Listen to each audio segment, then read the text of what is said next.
Gustavo, en tu estilo de búsqueda permanente de temas originales para poder desarrollar, tanto desde la escritura como desde las charlas que das habitualmente, este 2014 marca algo particular en función de uno de los grandes, me refiero a Kafka, ¿verdad? Algunos lo llaman el más grande escritor. Por lo menos una definición que fue aceptada es la voz del siglo XX. En las letras pocos pudieron transmitir la angustia del hombre del siglo XX con toda su alienación, con todo su miedo a los poderes ocultos que parecen estar controlándolo y ahogándolo.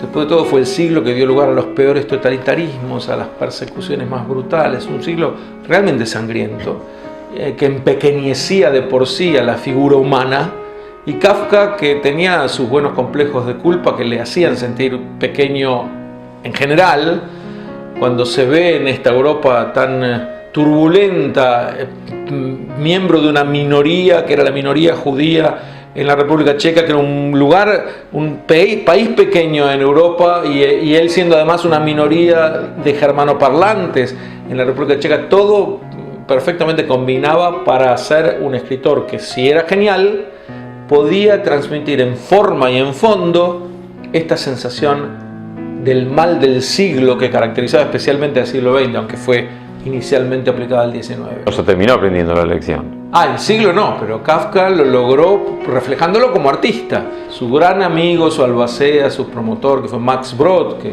hizo Aliá, cumplió con los sueños que Kafka tenía y no pudo cumplir, que eran llegar a la tierra de Israel. Max Brod desde allí comenzó a difundir su obra, que se transformó. Creo que hasta hoy en día hay unos 20.000 libros escritos sobre Kafka. La genialidad consiste en que el estilo, las formas reflejan el tipo de narración, en donde el autor parece saber menos que el lector lo que está ocurriendo. El estilo único de Kafka, que dio lugar al adjetivo kafkiano, lo hace lo que llamó Austen y el mundo acepta hoy la voz del siglo XX. Con todos sus componentes judíos, socialmente judíos, sus amigos eran judíos, sus mujeres, sus deseos de haber estudiado Talmud con Torchiner, haberse dedicado a estudiar hebreo, todavía están sus apuntes. O sea, vinculado, integrado perfectamente a la comunidad. Perfectamente, no había ninguna integración social en Kafka. Él siempre se veía algo así como un descastado. Es más, cuando escribe su famoso libro La Condena, en donde él se ve condenado, nunca sabemos por qué, obviamente, por su padre a morir ahogado, y así cumple con lo que le ha dado esta sentencia. Este libro fue escrito inmediatamente después de que Kafka, por primera vez en su vida, a los 29 años, en Yom Kippur, no acompañara a su padre a la sinagoga. Aquí había una culpa que por supuesto lo acompañó todo el tiempo, porque escribe su carta al padre, veía en el padre una figura represora, castradora, etc. Pero en particular el libro en donde en teoría el padre está consumando el castigo es cuando él deja de ir a la sinagoga, y además que lo acusa en carta al padre a su padre de no haberle enseñado judaísmo, de haberle dado un judaísmo que hoy llamaríamos muy light. Él buscaba esta espiritualidad.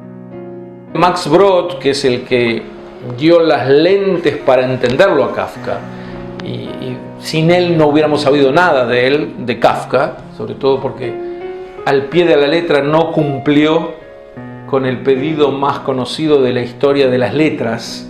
Kafka moría de tuberculosis en 1924 y en su lecho de muerte le dice: Max, quema todo lo que está a disposición, no quiero que se me lea, no quiero que se me conozca. Y Max Brod se apresura después de la muerte de Kafka a no cumplir, no solamente no quema, sino que publica por doquier, y esto se hace una bola de nieve.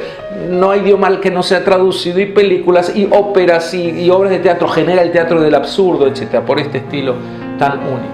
O sea que Max Brod termina descubriendo lo que la gente no había descubierto antes de Kafka. Yo sería más extremo. Max Brod termina descubriendo a Kafka y la gente no sabía ni quién era. Como Kafka fue conocido directamente gracias a la edición de Max Brod de todos los manuscritos, fue entendiendo la faceta judía de Kafka. Pero hubo varios que promovieron el judaísmo kafkiano. cuando se descubrió que había un mensaje casi cabalístico en la obra de Kafka, que estaba caracterizado por suponer que hay una vinculación directa entre lo que está más allá, lo indestructible es la palabra de Kafka, y nuestras vidas. Y que esta contemplación, uno intenta llegar al castillo y nunca llega, pero tiene que intentarlo todo el tiempo. Uno no sabe de qué está siendo acusado, pero debe revisar sus actos todo el tiempo. Pasan a ser entendidas como metáforas judías. Hace unos pocos años, un tal Roger Kamenetz escribe un libro llamado Libros quemados, en donde traza un paralelo entre Kafka y nada menos que el Rabbi Nachman de Breslav, partiendo de que los dos buscaban estos mundos que están por encima de lo que vemos. De los dos su literatura corría riesgo de ser quemada, pero gracias cada uno a haber tenido sendos alumnos y amigos que difundieron su obra. Rabbi Natan en el caso de Nachman de Breslav y Max Brod en el caso de Kafka, legaron toda una tradición que es inevitable hoy en día asumir como parte, en un caso del judaísmo contemporáneo y en otro del mundo contemporáneo. ¿Y qué más descubre Brod de esa fibra judía de Kafka? Brod lo pone como un hombre que intentaba llegar a lo judío, que intentaba plasmar en el mundo judío ese deseo íntimo espiritual que él siempre tenía y que finalmente se vio frustrado. Nos cuenta, por supuesto, en la biografía de Kafka, que escribió Brod en el 37, sobre su pasión inicial por el teatro yiddish. Esto fue lo primero que lo despertó, lo despertó a ver qué, este es el punto. Él ve en la Praga de 1912 a un grupo teatral que llega desde Varsovia y que hace representaciones en yiddish.